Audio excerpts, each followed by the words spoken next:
Good evening. Hello, everybody. This is Laura from Healthy Carnivore.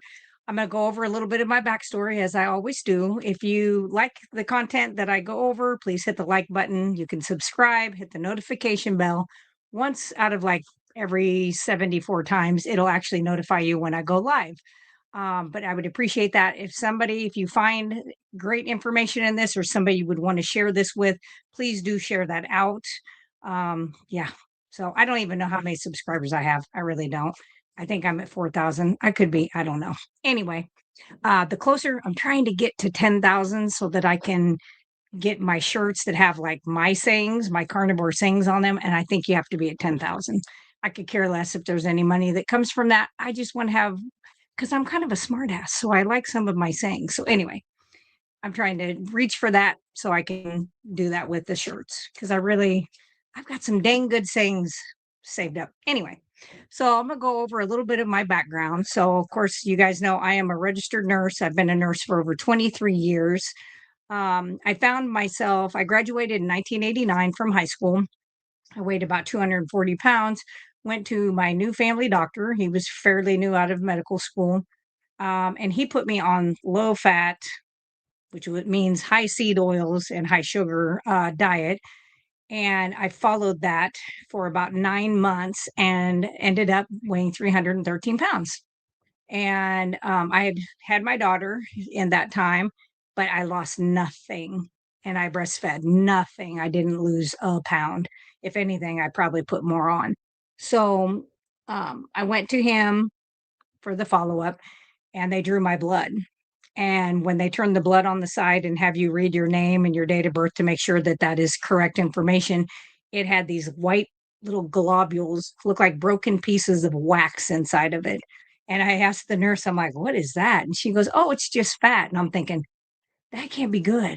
That's in the blood. Like literally that much of a sample had like 4 or 5 of those little, and I mean, they were the size of a BB. I mean, they were not teeny tiny. So I was like, holy crap. So once I saw the doctor a few days later, my triglycerides were at least 1,000. They couldn't tell me if they were higher than that because that's as high as their monitor went. We now have monitors that go to 3,000. I'm sure I was over 2,000 positive, um, with the weight that I had gained.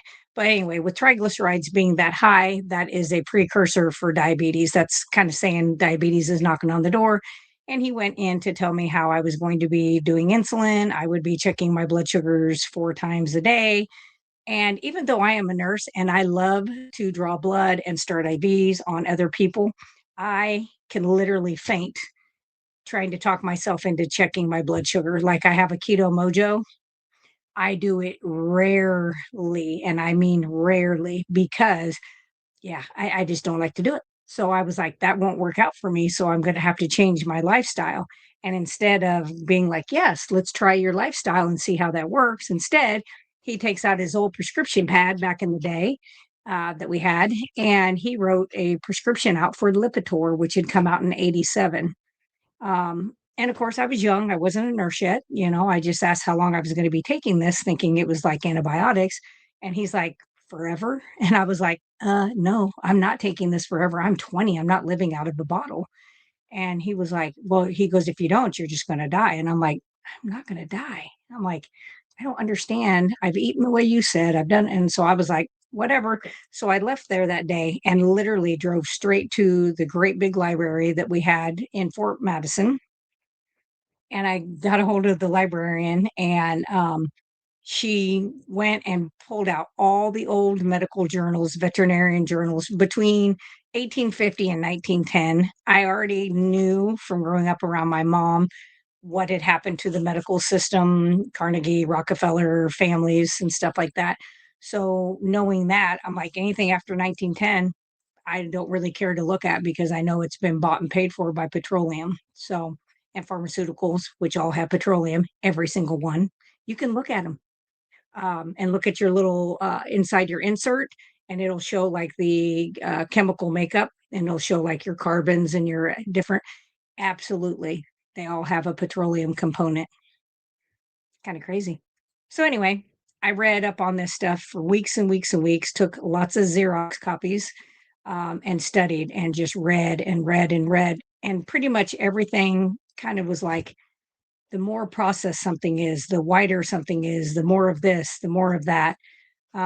It talked about like Crisco and some of these things, and how that like one of the main health doctors, prior to having the American Heart Association was like, this is not for human consumption, and talked about saturated fat is much better. It does not harden at body temperature, all these things. And so I went home. I just cleaned out everything, anything packaged. I took to the food pantry, which I would now just throw everything away. I feel bad for that. And just ate single ingredient foods. We deer hunt, we fish, things like that. I knew my farmer for my beef. I didn't eat lamb back then. I do eat lamb now. I like lamb. And we had a garden. And I did that, which is what's called keto, for 28 years. And the last 2 years of keto would have been like 17 and 18. And I got into the keto treats that are, for me, they wrecked my gut. They really caused a lot of trouble with a lot of the maltodextrins and the components that they have in it. Some of the sugar alcohols are extremely destructive on our gut biome, and on mine, it destroyed them because I can't just eat one of those things that's sweet. I had to eat like two or three because I have no self control when it comes to that kind of stuff.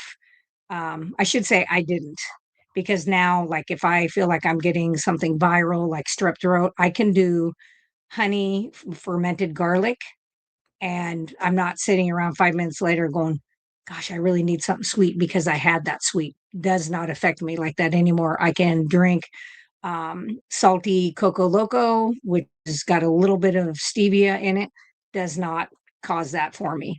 So, but anyway, I did that for 9 months, went back, had my blood work drawn, no fat globules or whatever in the blood work this time, couldn't see any. Went a few days later and saw that same physician, and I was mad because I had my labs and I knew enough that like my triglycerides were like 33, and I don't even remember what my total cholesterol. I know it was under 300, which was considered normal in 80. And I just was like, what the heck? Everything, I listened to him and I got sicker. And then I listened to the old guys and I'm doing better. I'm eating whole single ingredient foods that were put here basically the way they are. And I think had I stayed that way and stayed off of the keto treats, maybe I could have stayed that way. I do know that high fibrous, like broccoli and cauliflower. I like them, but I cannot eat them because it causes severe constipation. It does the absolute opposite of what they say fiber does. Not on this girl. Not on this girl at all. So when I went back to see him, I had lost 153 pounds in 9 months. And he was like, "Oh, see that Lipitor." And I'm like, "Lipitor doesn't do anything for weight, has nothing to do with that." And he was like, your cholesterol is this, your triglycerides are this, that's great. He's like, I knew it would work for that. And I'm like, first of all, statins don't work on triglycerides, they work on your LDL. And so I was like, I mean, I'm just like, you're a liar. And so we had this little discussion back and forth. And then I just told him how disappointed I was in him, that he didn't know how the human body worked, and that I, at 21, had to go out and figure out. No, I was 20. I had to go out and figure out on my own, without going to medical school or nursing school or nutrition or any of that stuff, how the human body worked. And I basically just told him I was going to lose 200 pounds that day because he was fired, because I was literally ashamed of him. And then he told me I was going to die a fat ass. So touche. Um, Not fat, and I haven't died, and I'll be 55 in about a week and some change. So that is kind of my background story. I did go to nursing school 2002, one, something like that. Um, and so I was already keto, very clean eating, and knew better. So that helped me with nursing school, because I knew, I was like, this is not true. And there was a couple times that I did try to meet them with facts. I found that they don't like that. Okay. You just stay inside the lines that they've drawn for you, and you conform. And if you've watched me more than one time, you know that I am not a conformer. I am not a complier. And the more somebody tells me I have to do something, it's going to be probably the exact opposite of what I'm going to do. So that didn't work out well for me. And I didn't see a doctor for several years, other than the ones I worked with, after going to nursing school. But I did eventually get to take care of my original physician at the University of Iowa. So, having a five-way, he had already had a five-way bypass. So we did get to converse over a few days. He was actually intubated the first day. So he had to listen and I got to talk. And so, anyway, he did do keto a few years later after that and lost a substantial amount of weight. I have no idea if he kept it off. We're not friends, but even if somebody I don't like, um, I still would want them to be the healthiest version that they could and would help them. I would educate them and help them. So, yeah, that's kind of where I come from. So, that's my craziness. So, let's see. Okay. Hey, Tara, how are you? Breezy, hello. Simpson, how are you doing? How's your weather? And running top is, hey, Laura from Australia. Awesome. My stepdad was from Australia. He was born over there and they came to America in 49. And I swear to God, he has Aboriginal blood in him because he has that pronounced brow and the butt. Like yeah, he's just very pale. He's redheaded and freckled, but he looks like Aborigine for sure. So, um, let's see who else. Kat is here. How are you? You should get your stuff pretty soon. What day did I send your stuff out? Very next day. So whenever you ordered it, it went out the next day. Hey, Julie, how are you doing? And T, how are you? I love berberine. Love it. And then Michelle says, good evening, everyone. Greetings. Oh, from Cork, Ireland. I did just get my passport book. So, my husband comes from Ireland. That's where his family comes from. They came over in 1851. So I shouldn't say he comes from there, but I would love, love, love, love to take him back so he could see. And my grandfather was Scottish and Irish. Yes. And my grandmother, we know, was Jew. Let's see. Tarzan, I like that. Oh, you're fasting. Hey, good for you. Um, I don't know how long of a fast you're doing, but I love to do like 2, 3 day fasting every so often. So if there's ever a time that you're like, hey, buddy system, do you want to do a fast? Let me know. Send me a message because I want to do another fast. I can do it by myself, but I just like to have somebody that you can bounce stuff off. Let's see. Food dyes are also petroleum based. Yes, they are. I am not kidding. If you have a medication and you still have your insert, it should be right on there. It'll give the chemical composition and it gives the molecular, all the information. Every one of them, even if you get aspirin. So if you buy aspirin over the counter, it did not have petroleum in it the last I look. I can't say it hasn't been put in there since. But if you like say the doctor's like, oh, don't go buy it, we'll just prescribe it and do it through the pharmacy. It does have petroleum in it.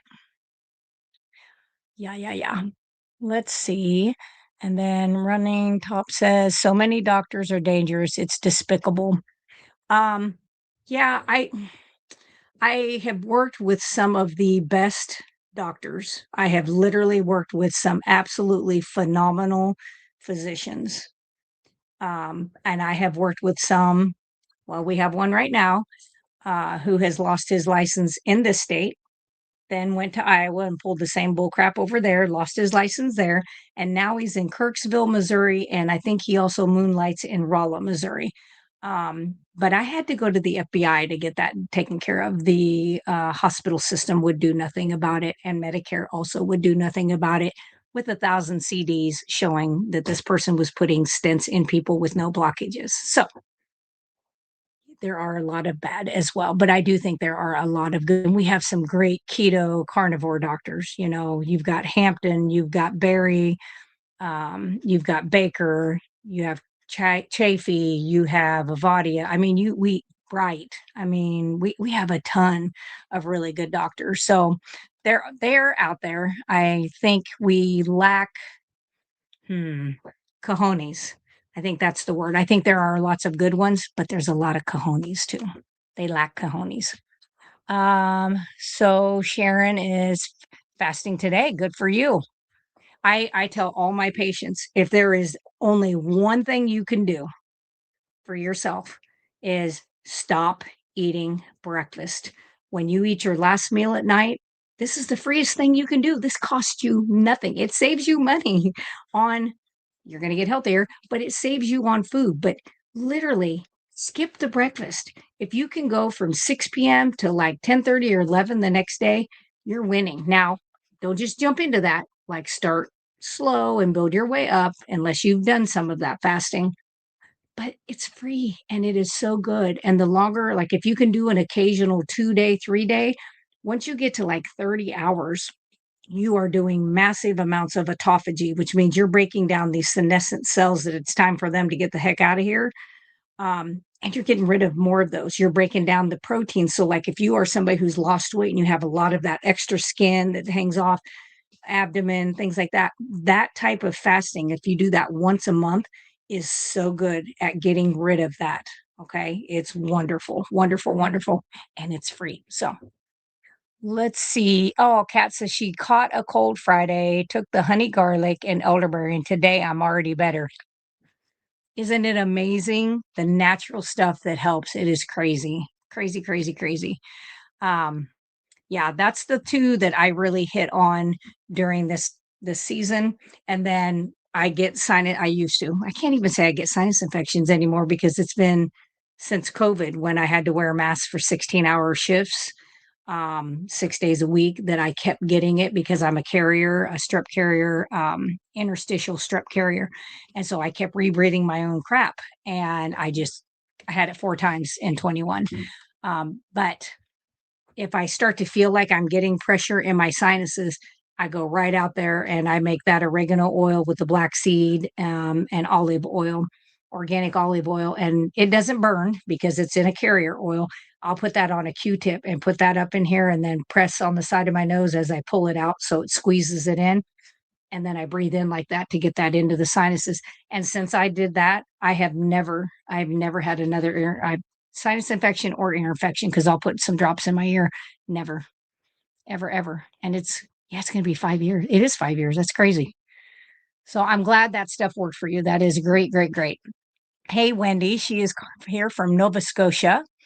Let's see. Dora, hi. What are your thoughts on carnivore diet? Oh, well, if you saw my name, Healthy Carnivore, uh, I've done the carnivore diet since 2019, the first week of February. So I'm over 7 years. And I actually do the lion version with the occasional egg thrown in. Um, and I will do, I'm not doing sardines, but I will do like kippers. I don't know what they're called. Smoked kipper. I don't know. Some kind of fish. Anyway, they taste 1,000 times better than a sardine. Ugh. Anyway, and then we catch fish. Like we caught a ton of catfish this weekend. I mean, a ton. Like it's almost embarrassing how much we caught. Like it is really crazy. But I will do that occasionally, twice a year, maybe. I just don't get full off of that kind of stuff. I don't get full off of turkey or chicken and pork. I get too many histamine responses from it. I'll get real nasally and my knuckles and joints will hurt. So I don't do those. I I love the carnivore diet for myself, and I have no intention of doing anything different than that. I do think that everybody, when they're trying to clean up their diet, should go, like if they're doing standard American, they should do keto for a month. And then I think they should transverse themselves into a carnivore diet for at least a month to 6 weeks. And then try to introduce one type of food, just like you would a child, to try to see do they have any reactions to it. Same with yourself. Try to add in a food group. I have just found that every time I try to do that, I end up with something coming back, a flare, a joint pain, a brain fog, any of those things. So I'm just like, if I want to be optimal, then I'm going to eat what feels best for me. And I do very high fat. So I do 80% fat to 20% protein. I've tried all the other, you know, protein sparing modified fast, didn't work. Hair fell out and my hormones went to shit. Did not work. I worked with 30 women in 1 month's time who had followed that with a specific other person, for $500 a visit. Anyway, and, we had to get them higher fat, and every single one of them had such a turnaround in, like, their hormones and their energy levels, and it just shows me that women, we make a lot more hormones than men. We need that extra fat. We need the vitamin D to get to where it needs to go. We need that fat. We need that LDL to get our immune system where it needs to go. So, personally, it's what works best for me. But if somebody can do clean keto, single ingredient foods, and they do great, I am 100%. Hey, if somebody wants to eat nothing but vegetables and fruit, I feel bad for them because I've seen a fruitarian who did that and she died. So I feel bad and I would always try to tell them like to do something differently. But yeah. Let's see. Some Aborigines have red hair, freckles, and blue eyes. Oh, okay. Well, all right, Julie, that's great. Because I am not kidding you. If I had a picture, I would show you. He has got the most giant brow that comes out, and he's got really nice, full lips. Yeah, my mom married him. I mean, there was a reason he was a good kisser. So anyway, and then yeah, he was very well built for sure. Let's see. Wendy says Clarence was doing great, but now seems to be declining again. Okay, when you say declining, is he losing weight again? Is he not eating? Just give me some of what he is doing.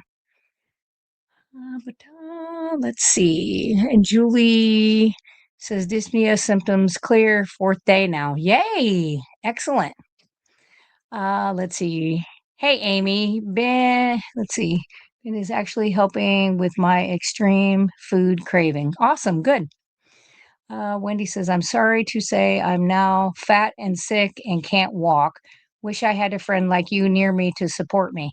Hey, just because I'm not over there doesn't mean you can't reach out to me. If there is like a day you want to fast, if there's something you want to bounce off of me, hit me up.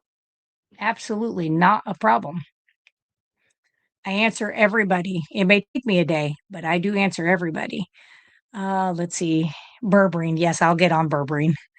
Karen, how are you? She's heading home from the gym. Good for you. Simpson says, did you get your new supply of Coco Loco? Was it better than the previous batch? I have not. Well, I should have got a message today because it's usually the 23rd. I haven't checked my email. I'm going to be honest. I have not been on my email because I work today and I don't look at my email in the morning. I try to stay off of stuff in the morning. I don't try to get that kind of light in my eyeballs. So I don't know if it's on its way, but we'll see. I'm really, really, really, really hoping that it is so much better. It's got almost like a vanilla cinnamony. I don't know. So I haven't been having any because I feel like I should send it back and just let them taste it so they can see that I'm not lying and I'm not full of shit. But maybe I should just do that. I might just do that. Um, I love Dr. Hampton too. He is a cool cat for sure. Julie says, I'm really hungry in the morning, so I eat 2 burgers, which is okay. Some people do better eating their meals like morning and like 1 o'clock and then fasting the rest of that and then fasting during your sleep. You got to try different windows and see what works for you. Oh, wow. I need to fast. I have terrible loose skin. It does work. It's not like super fast, but it will work. And you can get these sleeves and you can wear an abdominal binder, which helps like hold that skin in. Um, and I don't know why that seems to help, but it really does seem to help. I have no loose skin on my arms whatsoever, none. I had some on my belly, but I had lost too much too fast. And so when I had to have breast implants removed, I did opt to have them take that flap of skin and make little baby boobies out of it. So yeah, I was fortunate. Simpson says, typical Iowa weather in the 90s Saturday, but woke up this morning to frost on my car. I know, was that not crazy? It was like Tuesday was minus, or it was 10 degrees in a blizzard. And then by Friday, we were 87 here. And I'm like, what the hell is happening? So, Tara, yes, Kipper. I never can remember what they're called. How much protein do you eat in a day? So, I don't weigh anything because I lived 28 years with a scale. I can tell you that I eat about half a pound to 1 pound of fat, ribeye fat or butters. Not that much in butter, but that equivalent. And then I do about a 6 ounce to 8 ounce of hamburger, deer, lamb, whatever, steak. And I'll do that once a day. If I'm going to do 2 meals, I just do like a quarter to half a pound of crispy ribeye fat to about 4 to 6 ounces of a protein is what it looks like on my plate. And I always eat the fat first. Hey, Dan. Let's see. Simpson LOL, being a good kisser is very important. That's exactly right. I Dora, I do not. I am lactose intolerant. My dad is 3/4 Cherokee Indian, so the only part I got was the straight hair. And I can do long distance running, and I am lactose intolerant, as most of them are. So I have tried. I can do some El Ruteri if I make it myself, but I have to eat like 1 or 2 bites. That's it. If I eat like, those little glass cups of it, it's too much. And I start itching and having all the symptoms. So it doesn't, I've taken lactate, I've done all those things over the years. I mean, I always had issues. So yeah. All right. So I'm going to go ahead and get to tonight's talk and then I'll get back to where answering questions. So, berberine. So, what berberine is, I love berberine. It's a natural compound. It's actually bright yellow, so it is an alkaloid. You'll find it in several herbs, most commonly in golden seal, barberry, Oregon grape, and tree turmeric. It's a very, very mustard kind of colored. So it comes from the roots and the stems and bark of those plants. It's been used in traditional Chinese Ayurvedic medication or medicine for over 2,000 years that they have it written. Like we can know for sure. That's why when somebody goes, "Oh, you're alternative," and I'm like, "No, we've been around for 2,000 years. You've been around 150. That makes you the alternative." Doctors love it when you say that. So it has been used for an amazing amount of time. It's been used for infections, gut issues, and metabolic support. So what it does medicinally is it hits several of the systems in our body. So it helps lower blood sugar by improving insulin sensitivity, making the cells more receptive to opening up when the insulin gets there to then push the glucose in. It reduces glucose production by the liver. That's good because you can get gluconeogenesis, too much of it, too much of a good thing. It supports better gut health. It can lower your triglycerides and your LDL, and that I can attest to. And it also has been shown to reduce inflammation. So, a lot of type 2 diabetics that I know of personally or have worked with, not in my home health job, until they were no longer clients. So once they were no longer in home health and I worked with them privately, a lot of them have used this. So berberine works in similar pathways as metformin. It slows down sugar production from the liver. As we said, it helps with the cells responding to the insulin. And many people see an improvement in their fasting glucose, okay, and their A1C, especially over a few months. So, dosing, what I use, and this is not medical advice, this is what I use. I'm not diabetic, never did become diabetic, was this close, but never became one. I take a 500 milligram capsule 1 time a day. Now, if I was a type 2 diabetic, I would take probably 1,500 gram total or milligrams a day. I would do, if I was eating 3 meals, I would do one with each meal. If I'm doing 2 meals, I'm going to do two. If I am diabetic type 2 and I'm doing one meal, I would take two with that meal. So, and it is best to be taken with meals. You can take it on an empty stomach. I have never had anybody say that it's irritated or bothered their stomach. So, um, there are a lot of people who cannot take the metformin because of the GI issues they get, like the diarrhea. They feel that constant full feeling, like their stomach, like gastroparesis. So I always remind them to monitor their sugars closely because berberine can drop their glucose. So if they start to see that their morning glucose is low and they're taking other medications, I'm always like, you may need to talk to your physician about starting to get those dropped down because you may not require those anymore.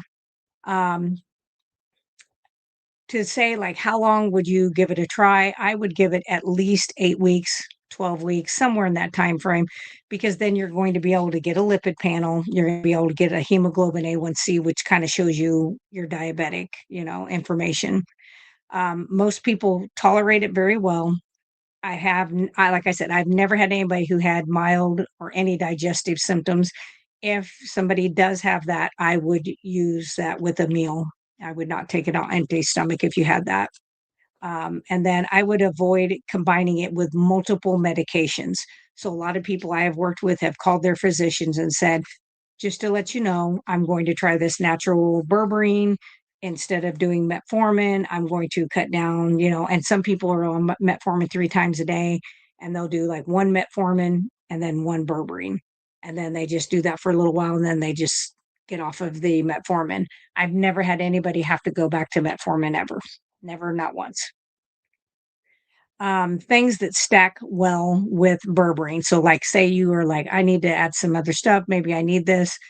Things that really help insulin sensitivity and nerve health. So, trying to wake up those nerves that have been, starved would be alpha lipoic acid. So, ALA.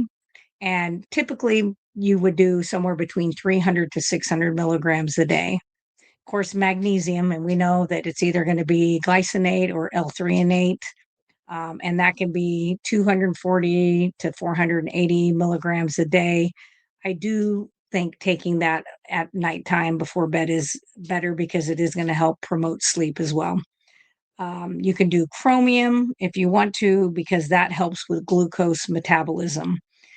Small doses go a long way on this one. So it's like 200 milligrams a day is what I would do. Of course, you all know you can do that Ceylon cinnamon, of course. Um, and that's 1 to 2 grams per day or in capsule form.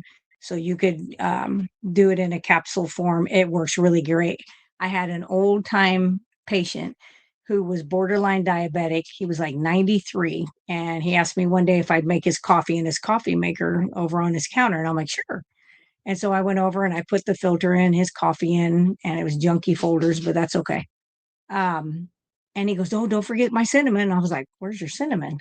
And he had a little thing of it and popped the lid off and he says, "Put a whole teaspoon up where his coffee grounds are." And I was like, "Why do you do that?" And I thought maybe it was cut down bitter or something like that of the coffee. He goes, "Oh, it makes my blood sugar stay lower." And I was like, as he's eating half a banana. But anyway, it really did help. Another thing that you can add to this if you wanted to, and I would say I wouldn't do all of these. I would start with berberine, see how it goes. And then if you have like problems with getting this insulin signaling, or if you have like PCOS, I would get the inositol. So, or the myo-inositol, and that's 1 to 2 grams a day. Another thing that can be added to help with liver support is milk thistle. So, partly 'cause and that the reason that would help kinda synergistically work with the berberine is because of reducing liver glucose output, supporting the liver kinda helps with that whole process. So, if I was gonna do milk thistle, I would do 150 to 300 milligrams a day. And then, of course, probiotics. If you're able to do like fermented foods like kimchi, kefir, fermented, um, yogurts, anything like that, then that's great. If you can do that. If not, you may have to get something that has lots of different probiotics in it, and pre and pro helps. So any broad spectrum, just look for broad spectrum, and that would be plenty because that can help reduce the GI issues that some people they say have. Like I said, I've been working with berberine probably 14 years, and I have never, ever, ever, ever had anybody say that they had any gut issue. Never. And I've never had anybody go back on metformin. I've had several who got off metformin, got off Amaryl and glimepiride. Off of, I had one guy that got off all three of those, and he got off all of the insulin. He had two or three insulins, and they were crazy. It was like 500 units per ml, and most insulin's like 100 units per ml. And I was like, holy shit, that's a lot of insulin. Um, and two of them are no longer diabetic. And now we're going on, one of them would be 4 years, and the other guy is almost 4 years. So, yeah. And they both were in their 70s, mid 70s. So it's never too late. Never, never, never.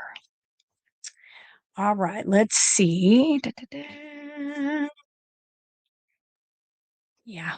I wish I could eat some dairy because I would love to do yogurt and stuff like that, but I cannot.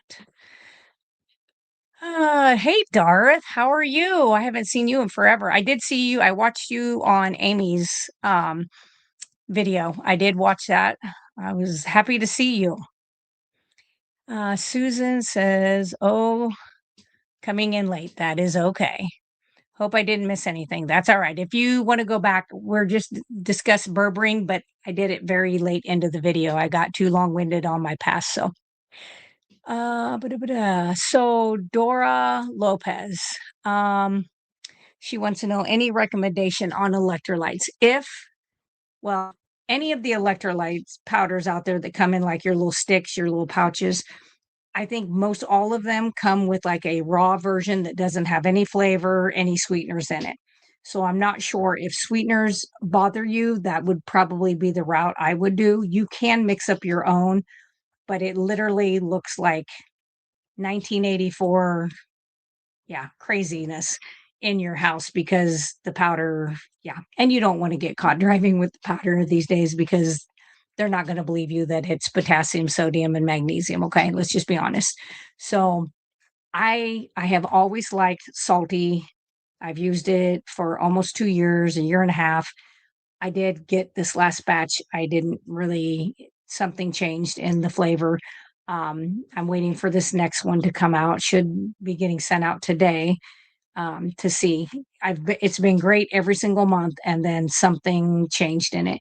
Um, but you've got your element, you've got your salty. I think there's another one that's like salt R maybe, and I'm sure there's some other ones.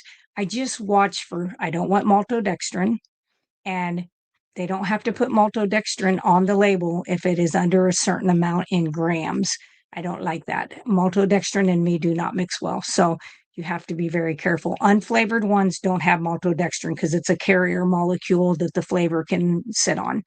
So if you want to go with something that's 100% safe, not going to have maltodextrin, do a raw of any of those. Cost wise, salty fits my budget much better, for sure. Let's see. Susan said, I started berberine a couple months ago and taking it blindly, and heard to take a break from it every once in a while, like 3 months on, 3 weeks off. I I don't do that myself, but I did come across that, but I couldn't find out what the reason was to do that. There was no mechanism that it didn't even talk about. It just said cycle on, cycle off. And I'm like, okay, but why?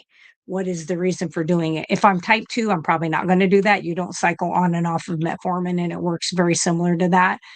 Um, I probably could go without doing it every single day. It's just in my little thing, and I put it together once a week, and I'm taking it. So, yeah, you could try it, see how it works for you. Let's see. Da, da, da.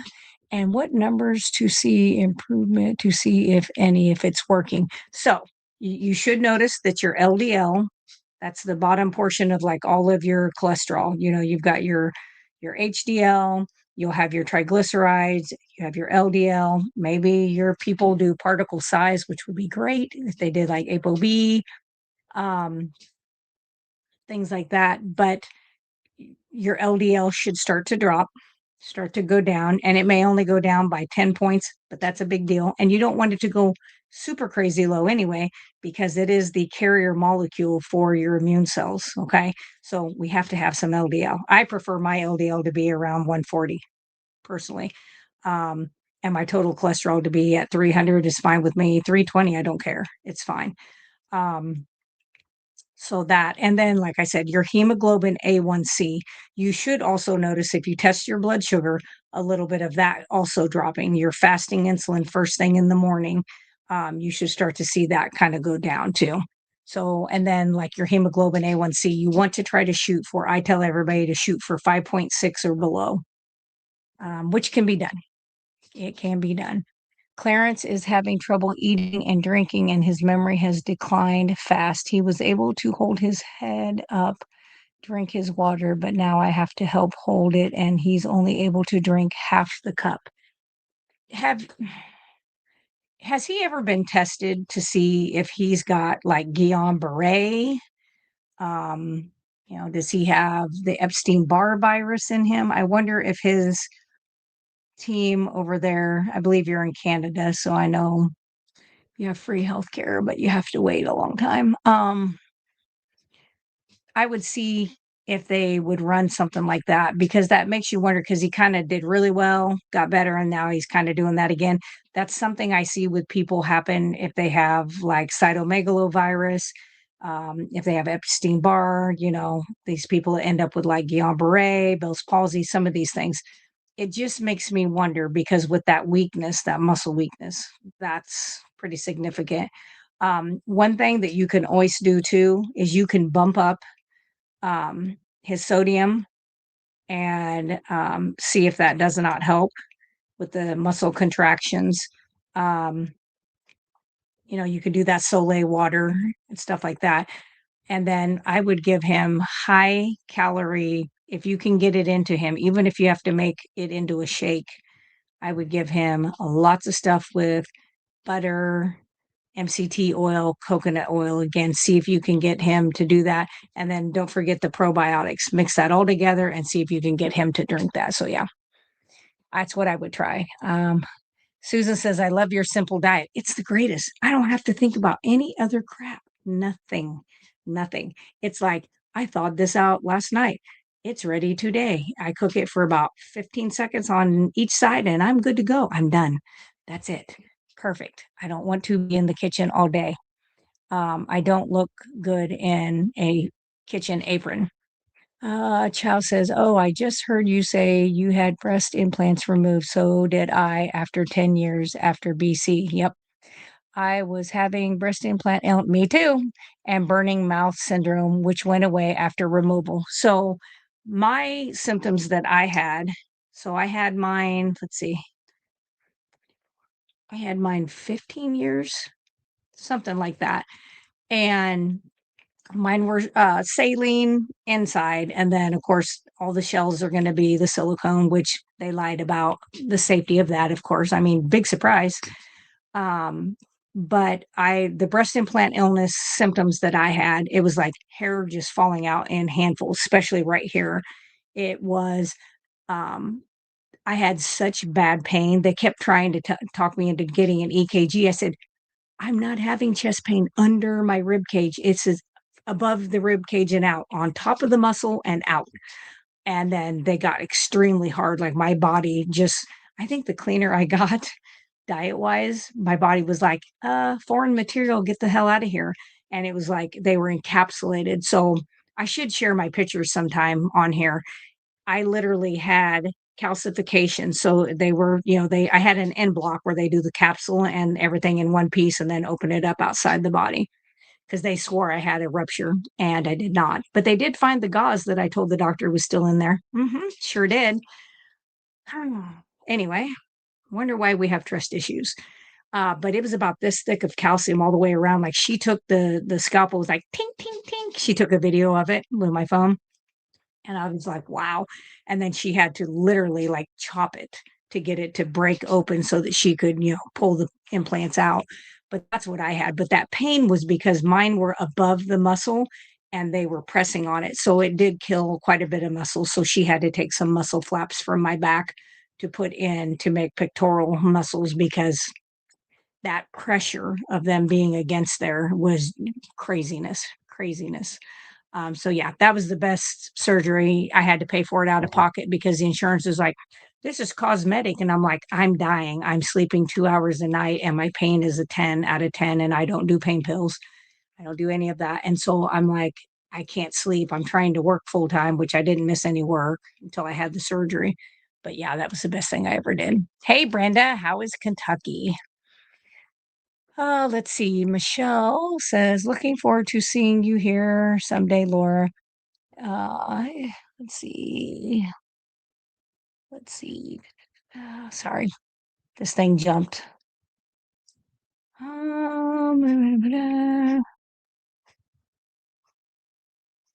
Sorry, my thing jumped ahead. I'm sorry. Okay, so now I can read that again. So, looking forward to seeing you here someday, Laura. You would get a warm Creed Mile Fold. I don't know how to pronounce that. I'm not going to butcher it, but yes, I'm hoping that we can get there. Wendy says Clarence also has trouble sitting up without falling over. That sounds very much central nervous or the nervous system. That sounds like to me like I just feel like it sounds like very much one of these viruses. Can you get your hands on elderberry anything where you are at? If you have any nature food stores, I would be giving him 2 to 3 droppers at least 3 times a day under his tongue. He can swallow it. He can just hold it in his mouth. It will absorb. I would be doing antiviral if you can. Excuse me. Try to get that flare down. Personally, it sounds like a viral flare. I can't wait to rewatch this, Elizabeth says. All right. And let's see, Julia says cramping has greatly reduced since I started to do more walking as per your advice. I usually do 25 to 3,500 steps a day. Awesome. That is wonderful. It definitely helps. Berberine gut issues. Can you explain a bit more on this? So what the reports are that I looked up. Like I said, I've never seen anybody say that they had gut issues. What I read for gut issues is that they just said they had mild stomach upset when they took it on an empty stomach. But those same people said that like they can't take vitamin B, like B12 on an empty stomach. They can't take this on an empty stomach because they get upset stomach. I think they just have a touchy stomach. So if you get that though, just take it with a meal. It is completely fine for sure. Let's see. Okay, so that is good to know on Susan Simpson. It's great. You are walking now. I have to walk every day, mostly because of a spoiled dog and stay hydrated, and the leg cramps have lessened. I also do magnesium before getting, that's right, for bed. Good. For next video to talk about bergamot. I like bergamot. I'll write it down. It won't be the next video because I already have them all planned, but I will definitely write it down and it will go into, I'll like I always put it out ahead of time what videos are coming up. So I will definitely do that. I love bergamot. I love the scent of bergamot so as well.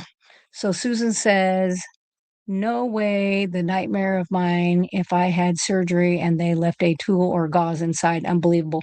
I stayed awake for my surgery when they did my double mastectomy um, because I knew the doctor was rough. I had taken care of some of his patients and they literally were bruised from here to their pubic area. And I was like, what the hell are you doing in there? So I refused to go. I didn't do general anesthesia. They actually did an epidural as high up in the neck as they could do it. I think it was about C6, maybe. Anyway, I couldn't feel myself breathe. So I drove the anesthesiologist crazy. He was so cute too, pickle green eyes. And I'm like, "I'm not breathing. I can't feel myself breathe. Do you think I'm breathing? Am I breathing?" I did that probably 16 times, and he leaned over. So cute, but he was so angry. He was an angry little man, and he says, "You're talking, you're breathing." And I was like, "Okay." But anyway, I'm a numbers person. I'm very OCD. I like even numbers, even though my favorite 2 numbers are 7 and 13. I don't know why. It's a cruel joke that God played on me since I like even numbers. Anyway, so as they were doing sponge in, sponge, they're counting them going in. They said 13. That's my lucky number. I love Friday the 13th. Okay. So they get ready, like he walks away and he's going to let his gals, do the closing, like his first assist. And she's like, 12. And I said, no, no, no, no, no, it was 13. And she didn't realize I was awake because she came in after the fact. So like that, tent thing was up and she like pushes that down. She goes, "You're awake?" And I was like, "Yeah, I was awake the whole time." I said, "I counted as you guys put stuff in and out. I watched you the first part of it. You weren't in here." And she also made a nasty comment about my stomach and my stretch marks, which I told her I didn't appreciate. And rude, whether you think somebody's under or not. Anyway, um, her and her fake eyelashes. Anyway, so I said, "13's my lucky number. You counted 13 going in." And so I said, "Don't let him leave before you guys close up. Just have him double check." He was so rough. He come in and they had taken my areola off, like basically completely off to go in. And he just like rips that flap down and was like around each one. Nope, nothing there. And I'm like, "I'm telling you, 13 went in or somebody counted wrong when they said 13." And he, "Nope, nope, nope." Well, then when I had my MRI, I had a breast MRI done like 4 months before I had that everything removed, the, breast implants. They're like they swore they were ruptured and that they were silicone. I'm like, "It's not silicone. I still have my damn card, with my numbers and everything." I'm like, "There's saline above the muscle, and he's like, "Nope, it's under the muscle." And I'm like, "It's not." So literally we had to go in and have them do like, the butterfly you draw blood with. They used one that looked like a screwdriver. It was huge to pop in through the capsule and pull out fluid because she had to make sure whether it was saline or whether it was silicone to decide how to go about my procedure. And of course, it was, like I said, saline. So, anyway, when she did my procedure and she took out my right side and set it on the table, I did go under for that one. I thought it was a little much. I didn't want to have to be awake for my stomach and all that. They didn't have to tighten my muscles. Kickboxing did that. They just used my flap. But anyway, but when they went to do the left one, it was adhered to the muscle, and as she tried to, like, cut that away, there was this thing of gauze, like, the little 2 by 2, if it opens up, it's like that. There it was. So I've got pictures of it as well. Oh, and then I tried to call the hospital that I had that surgery done, and they're like, "Oh, well, we don't even have record you had surgery." But I have my card that says your name on it and the doctor's name on it and the numbers on it, and I'm like, "Here, yeah, they just got in there somehow by themselves." I'm like, "I'm not wanting to sue him, I just want to, like, have something done the right way." Yeah. So anyway, that's okay. Lesson learned, I would never do that again. If I had to do that all over again and had to have, mastectomy or whatever, I would have them use my tissue. If somebody has any tissue, I would use tissue. Da, ba, da, ba, da. Let's see where he is home on Polygram. So Wendy says where he is home on palliative care, they do anything to help keep them healthy. I think you said they don't do anything to help keep them healthy.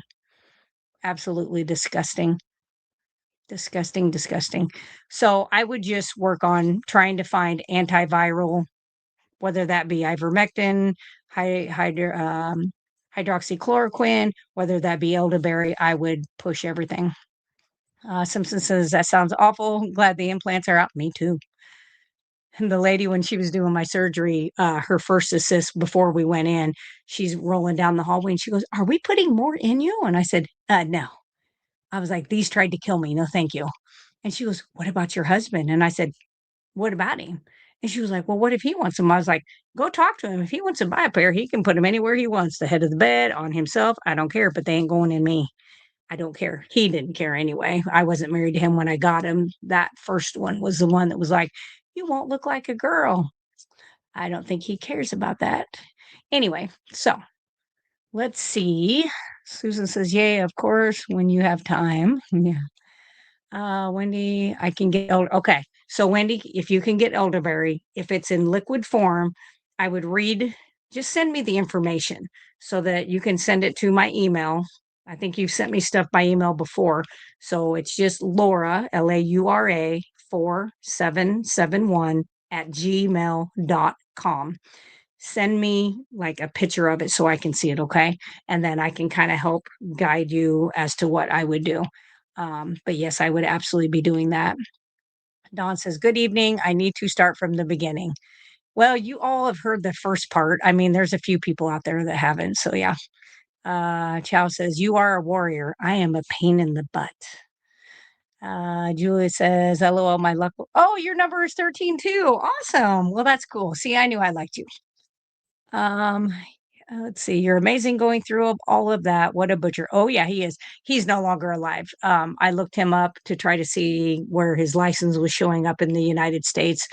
Either he's no longer alive or he's living in Switzerland. I don't know, but that's okay. He's not practicing. So, yeah, it was hard to go through, but that's okay. Yeah. Chow says, "I can empathize." Absolutely. Let's see. Susan says, "Are you live on another platform too?" So I only do this live on my YouTube. Sometimes I'll have people that share it out to Facebook. My Facebook got hacked during COVID because I didn't believe the science that led to money. It was the craziest thing. So lost my Facebook account and I opened up a new one. Of course, that's the one that's Laura P. Russell, but it will not let me connect. Like up here, I can always hit like where I want to send it out to, and it will not let me send to my Instagram or my Facebook, which they both are the same, people together. It will not let me do it. I have contacted. Of course, you don't get a human, you get an AI computer bot. So, yeah. Let's see. So Susan says I don't see a Wendy on here. So Wendy is it is at Wendy Ann 1100. So that's where she's at. She made a statement, "I can get elderberry." Um, let's see. Let's see. Ta-da. And then Danny says, "I'm a pain in the butt too, Laura. LOL. Aren't we all?" I am. I think it's because I'm an Aries. That's what my mother always said. Bullheaded. We're a ram. I think that's the sign. So I am a true Aries. And yes, the more you tell me no, the more I'm going to do. And the more you say I have to, I'm going to say no. So um, I'm going to go over next week's talk real quick with you guys. So what I plan on going over is this is it's so crazy what we're missing. When you look at people in the 50s, 40s, 50s, 60s, and before, there was no deficiencies. Okay. Like if there was a deficiency, it's because they had an eating disorder that they were like making themselves vomit, not eating, things like that. But we don't have that. I mean, yes, there are still people with eating disorders. So yes, there is, but it isn't because of lack of food. Okay. We have abundance of what we call food. I call them food like products. What happens is that people overeat because one, dopamine, they have put food together to make a dopamine response. So that is that pleasure center. So it makes you want to eat more, but you're not getting the nutrients out of that food. So you just overeat it. So we are the heaviest we've ever been. And yet we are the most deficient. So I'm going to go over the most common deficiencies in the US, which is going to be pretty much the same for the UK. It's just going to be because they eat very similar, and then some of the things that you can do to help with those things. And a lot of people can get most of these things from their diet, and sometimes you have to supplement. And I'm not against supplementing. I'm not a carnivore policeman that believes that you never have to eat any or do any supplements. I just don't. Only because I've seen it with my clients, I've seen it with my patients, and I've seen it with myself. So yeah, so perfect. All right. Let's see. Next talk. Yeah.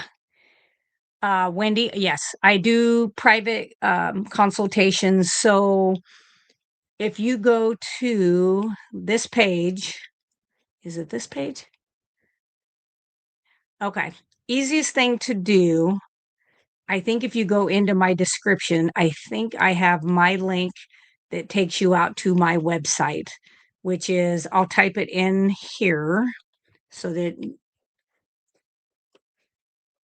you should be able to find it by putting this in. You'll have to go into a search engine other than Google if you have that. But I will put that in there. There, it'll say like speak with a nurse, talk with a nurse, something like that at the very top or at the very bottom. The first page is like talking about new stuff coming. You X out of that, and then there's a top, and then you can scroll down and you can do that. But yeah, I would absolutely love to work with you and see if we can't get him figured out again. We got him once, darn it. We can do it again. All right. So I will hopefully see you guys next Monday. Don't forget tomorrow night, 7:30 Central Standard Time. I will be with Russ on We Grillin' Baby. Okay. So he is Homesick Buckeye, or you can watch it on my channel. Either one of those we will be on tomorrow night. So I will be very happy to see any of you there. So as I always say, meet, heat, eat, and repeat. See ya.